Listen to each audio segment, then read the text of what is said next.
3 जनवरी को मुरादनगर के शमशान घाट हादसे में 24 लोगों ने अपनी जान गंवा दी थी, जिनके जख्मों पर मरहम लगाने के लिए शासन द्वारा तत्काल 10 लाख रुपए की मुआवजे की घोषणा, सरकारी नौकरी, बच्चों के बालिग होने तक फ्री मुफ्त शिक्षा, इसके साथ ही तमाम सरकारी योजनाओं को देने के लिए घोषणा की थी।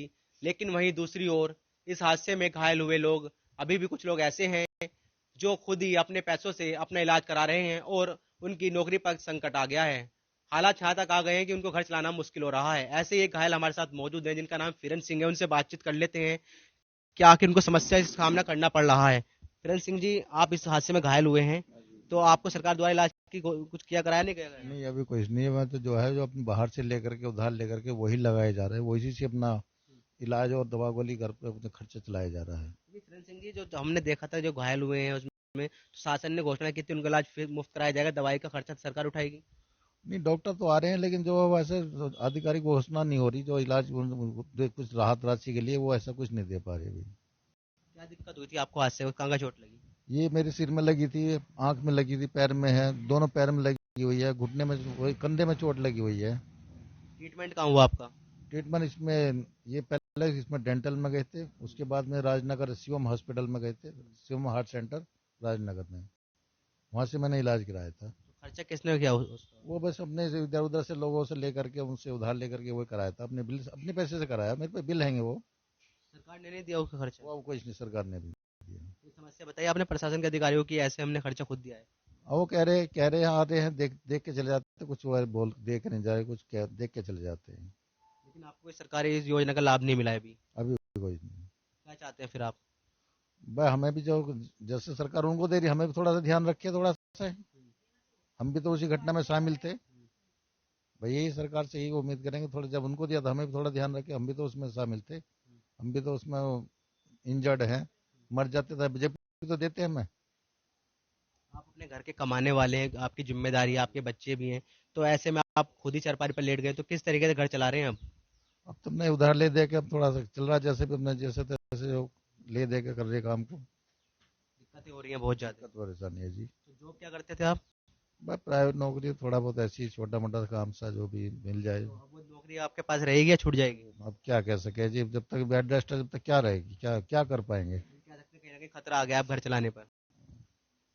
फिरन सिंह की पत्नी भी हमारे साथ मौजूद है, उनसे बातचीत कर लेते हैं। आपके हस्बैंड काफी घायल हो गए हैं, बताने खुद ही खर्चा चला रहे हैं, कितनी दिक्कतें आ रही हैं घर चलाने में, क्या क्या दिक्कत हो भैया जी पूछो मतलब, मुझे ही पता है, मेरे छोटे छोटे 4 बच्चे हैं, इनकी डेली इतनी मालिश करती हूँ।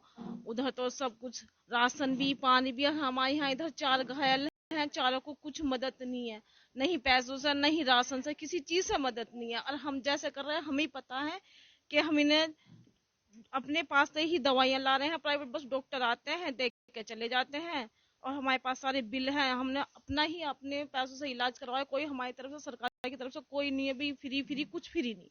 मतलब सारा ट्रीटमेंट आप लोग खुद ही हाँ करा रहे हैं, सिर्फ हाँ सरकारी डॉक्टर आते हैं देख कर चले जाते हैं? हाँ जी, हमने सारा पैसा अपने पास से लगा, आईसीयू में रखा था इन्होंने, क्योंकि इनकी हालत बहुत, कंडीशन बहुत वीक थी, बहुत ज्यादा। कोई दवाई वगैरह भी नहीं मिली अभी न, सरकार की तरफ से? नहीं, वो दे के गए हैं, अब दे के गए हैं, क्योंकि हम, हाँ जी हाँ, अब तो जेल वगैरह दे के गए हैं, और ये जो है एक ट्यूब दे के जाते हैं बस। तो अब आगे का ट्रीटमेंट चलेगा, किस तरीके से कराएंगे वो ट्रीटमेंट फिर आप अपने आप ही?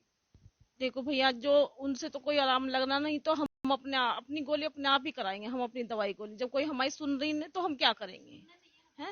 ये तो परेशानी आपके सामने खड़ी हो गई, एक तो पहले सरकार की तरफ से कोई सहायता नहीं मिली, दूसरा अपनी तरफ से खर्चा आप सब उठा रहे हैं। अब जो हमारी ये चारों बहनें, चारों जो उनके देखो, उनके बेचारों का ऑपरेशन हो रहा है, उधर बेचारी की 4 पसलियां उसकी टूटी हुई, इनका सूधा हाथ है और लेफ्ट पैर है इनका। अब बताओ, ये तो 2-3 महीने से उरा पड़ा उठेंगे नहीं बिल्कुल भी। क्या मांग करते हैं शासन से, क्या सहायता की? जैसे भैया उन्हें को भी करा, हमारे लिए भी करे कुछ ना कुछ, हमारे छोटे, देखो मेरे छोटे छोटे बच्चे हैं, तो हम क्या करेंगे ना, हमें कोई, हमारी कोई काम है ना कुछ, अभी चलो हम काम कर रहे हैं, कमाने वाला घर में बैठा, हम क्या करेंगे, हमें भी तो कुछ होना चाहिए। तो देख सकते हैं आप, जैसे कि हमने घायल के परिजनों से बातचीत की, इनका कहना है कि सरकार द्वारा इनको भी किसी भी तरीके से कोई सहायता नहीं दी गई है। वहीं साथ ही में इनके पड़ोसी भी हम मौजूद हैं, उनसे बातचीत कर लेते हैं आखिर वो इस हादसे को किस तरीके से देखते हैं और क्या कहना चाहते हैं। आपके पड़ोसी यहाँ पर लेटे हुए हैं, घायल हैं, बताने को सहायता नहीं मिली, क्या नाम है आपका? मेरा नाम सुषमा है। क्या कहना चाहती हैं आप, इनके पास आई हुई हैं? मैं इनको इनकी कंडीशन देखने आई हूँ कि इन्हें कुछ भी सुविधा नहीं मिली जा रही है। अगर इनकी को कुछ भी मुआवजा या सुविधा कुछ नहीं मिलेगी तो हम धरना धरेंगे, एसडीएम के ऑफिस जाएंगे। घायलों को कोई सुविधा नहीं मिलती? जैसे सबको मिल रही है ऐसे ही इनको मिलनी चाहिए। इनके ये 4 बच्चे हैं, ये देखिए छोटे छोटे हैं। आज इन बच्चों ने खाना भी ढंग से नहीं खाया, क्योंकि इनकी मम्मी या तो पापा का करेगी या इन बच्चों का करेगी। इनकी ड्यूटी भी छूट गई है, इनको कुछ भी नहीं है, बेचारे कर्जे से और डूब गए हैं। क्या मांग करते हैं आप, किस हम तरीके ये की? चाहते हैं कि जैसे जैसे सबको फैसिलिटी दी जा रही है, ऐसे ही इनको इनको दी जाए, और इनके बीवी बच्चों को भी। मुआवजा, सरकारी बिल्कुल। नौकरी, सब कुछ? इनको ट्रीटमेंट भी नहीं मिल रहा है। इन्होंने अपने उधार कर्जा करके दवाई अपने हस्बैंड की मरहम पट्टी कराई है, तो इनका क्या फायदा, ये बताओ। इन्हें कुछ अगर सरकार नहीं सुनती है फिर क्या करेंगे? नहीं कुछ सुविधा करे तो हम बिल्कुल धरना धरेंगे, और इनके लिए भी हम मांग मांगेंगे। एक नहीं है, ये 4 जने और हैं। सभी घायल इकट्ठा सभी है 13 जने हैं टोटल, लेकिन इस गली में 3 जने हैं जिसे एक भी दवाई की कोई पूछने नहीं आ रहा, और ना ही इनको कोई वो दे जा रही है सुविधा। धरना करेंगे आप लोग? बिल्कुल धरेंगे, पक्का धरेंगे, क्योंकि हमने जब इतने डीएम ऑफिस पे जाएंगे गाजियाबाद, वहाँ पे जाके मांग करेंगे जो ये इनके लिए करा, मरण मृतक वालों के लिए, हमारे लिए भी करें, घायलों के लिए भी। क्या हमें नहीं चाहिए? क्या हमारा तो घायल आदमी मरने से भी ज्यादा बड़ा बेहतर वो है इनकी परेशानी है। आदमी टेंशन करता है 24 घंटे दिमाग में कि कहाँ से आदमी खाएगा, कहाँ से पिएगा, कहाँ से करेगा है। उनसे भी ज्यादा बेहतर जिंदगी हो रही है इनकी। तो अगर इन्हें अभी तक इन्हें ट्रीटमेंट नहीं मिला, अगर इनके सेप्टिक चल गई, तो इसकी जिम्मेदार सरकार होगी, और कोई नहीं होगा। अगर इनके आदमी घर से अगर अब भी ये चले गए ना, तो हम धरने से भी बढ़कर जो हमसे बन पड़ेगा, हम वो करने को भी गुजर जाएंगे, चाहे हम मरे इनके बटके, चाहे हम अपनी जान दे दें। इनके बीवी बच्चे हमारे भी कुछ लगते हैं, हम इंसानियत की हैसियत से बोल रहे हैं। जैसे कि अभी देख पा रहे हैं हम लोग कि मृतकों के परिजनों को सरकार ने तमाम घोषणाएं की हैं, लेकिन घायलों को कोई सहायता नहीं मिली है। तो कह सकते हैं कहीं ना कहीं इन दोनों के साथ भेदभाव हो रहा है, लगता है ऐसा? हाँ जी, हो रहा है भेदभाव, खूब हो रहा है। जब उन्हें दे दिया है तो इन्हें कुछ नहीं दिया, तो भेदभाव तो सरकार खूब ही कर रही है। तो सबको बराबर ही रखना चाहिए ना सरकार को। इन्हें भी दे, जब मुआवजा उन्हें दिया तो इन्हें भी दो, और इनके बच्चे के लिए भी करें। कह सकते हैं कि जितना उनको मिला उतना मिले, थोड़ा भी मिल जाए तो भी मरहम लग जाएगा। हाँ बिल्कुल, कुछ तो दो। यहाँ तो कुछ भी नहीं मिला है, उधर दे तो दिया है कुछ। तो ये थे हमारे साथ फिरन सिंह, जिन्होंने बताया कि वो शमशान घाट हादसे में घायल हो गए थे, लेकिन उनको सरकार की ओर से अभी भी किसी तरीके की सहायता नहीं मिली है।